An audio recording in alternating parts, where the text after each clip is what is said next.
Y'all, let me tell you the most interesting thing that I just saw, right?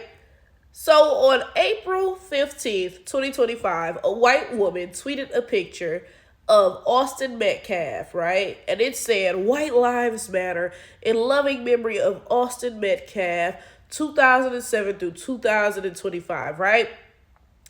Now, the important part is that White Lives Matter because on August 31st, 2020, right, during the Black Lives Matter movement, this same white woman posted and said, most of us are colorblind. We believe that all lives matter.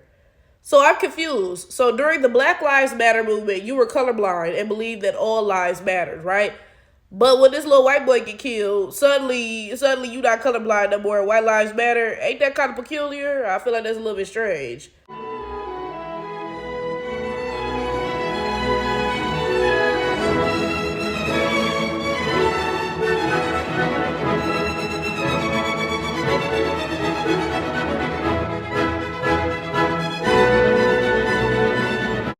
Didn't black people call this out back in 2020, like 2021-ish, right?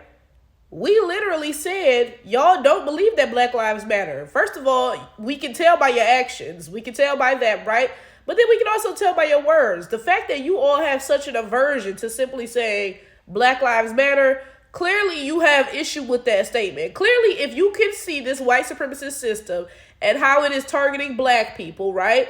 And you can still sit there and say, well, golly gee willikers, like, I don't think we should say Black Lives Matter. Clearly, you don't believe that Black Lives Matter, right? We called this out years ago. And now, fast forward to 2025, the same white people who were talking about, yeah, we're colorblind, all lives matter. Now, suddenly they talk about white lives matter. What happened to the colorblindness? Why y'all only colorblind when a black person is killed? Isn't that kind of confusing? I think that that's kind of like confusing. Now, maybe white people are trying to make a point, right? Maybe they're not really being so contradictory. Maybe they're like, well, y'all said Black Lives Matter when y'all were dying, so we're going to say White Lives Matter now, right? Just to prove a point. But something made me really downstairs. Something made me really, really downstairs, right? And you want to know what else is funny to me? So, Carmelo Anthony's bond was initially $1 million, right?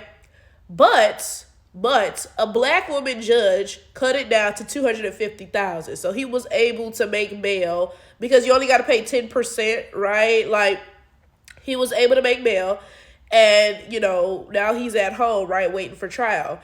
And white people are like so mad about this. First of all, the judge was a black woman, so they're like, "Oh, this DEI judge, so and so and so, the radical left, yada yada yada." Like this is an injustice to white people. First of all, the judge, the black woman, is a Republican. like what the hell? First of all, she's not on the left at all, right? She's a Republican. But she was able to look at the case and see, well, clearly this boy has no prior record. And I mean, like, we haven't given him a trial yet, so we don't know if he was acting in self-defense or what. So why would his bond or bail, whatever, I don't know the terms, be $1 million? So she cut it down some, right? And it's funny because white people are saying, oh, she only did it because she's black. Like, she's a black lawyer and she's showing him favoritism because he's black. Now, I'm confused because when black people complain about this, all the countless white lawyers showing favoritism towards white people because they were white, y'all ain't had nothing to say about it, right? But now suddenly, you claiming that this one black lawyer is showing favoritism because this boy is black. The math not bad then. The math not bad. Let's pretend she was showing favoritism. Like, let's pretend she was, okay? If y'all can acknowledge that, then why can't y'all acknowledge the countless thousands of white judges showing favoritism towards white people who are on trial? Like, what? When I tell you all that the most confusing part of white supremacy for me is white people's constant need to be the victim.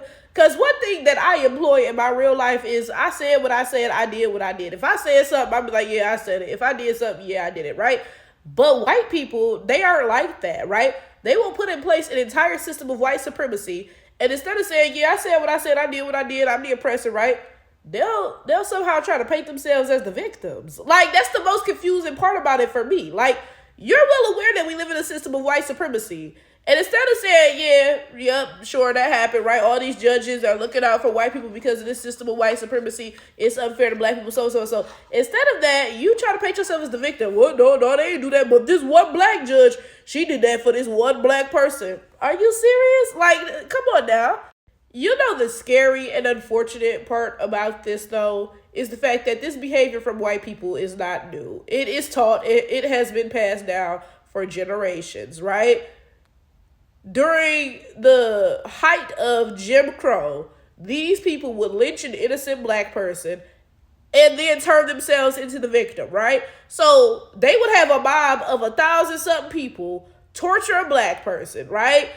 Shoot him 200 times, drag him behind a pickup truck, light him on fire, cut his fingers off, all this crazy stuff, right? They do some crap like that. And then they write in the newspaper articles, oh yeah, this black person attacked us and we were scared and we successfully defended ourselves.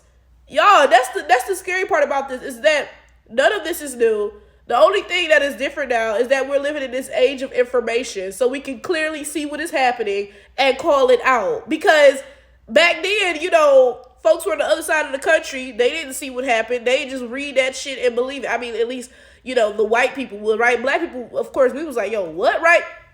But the wild part is that in this age of information, white people now have it in their faces too. They now see clearly that they are not the victims, but they're still pretending that they are, right? At least back during Jim Crow or something where, again, folks who living on the other side of the country weren't actually there to see this or experience this. They could really pretend they were the victim. What? Black people attacked them and that white group defended themselves. Oh my goodness, right? Good heavens. But now they can't even pretend that they're the victim, but they still are. And it's funny because white people are coping with this new system. They still using the same antics they used from the 1800s, and it's not working in the 2000s because everybody can clearly see what's happening. That's how you know that none of this is rooted in reality. None of this at all. Like, you telling me that in this age of information, you clearly see that this woman said in 2020, oh, we're colorblind, all lives matter. And now in 2025, she's talking about white lives matter, right? You clearly see that, but you still gonna sit here and pretend like you did not see the switcheroo occur. That's how you know these people are delusional and they're not rooted in reality, which I've told y'all 1,000 times before, but hey, now here's the proof.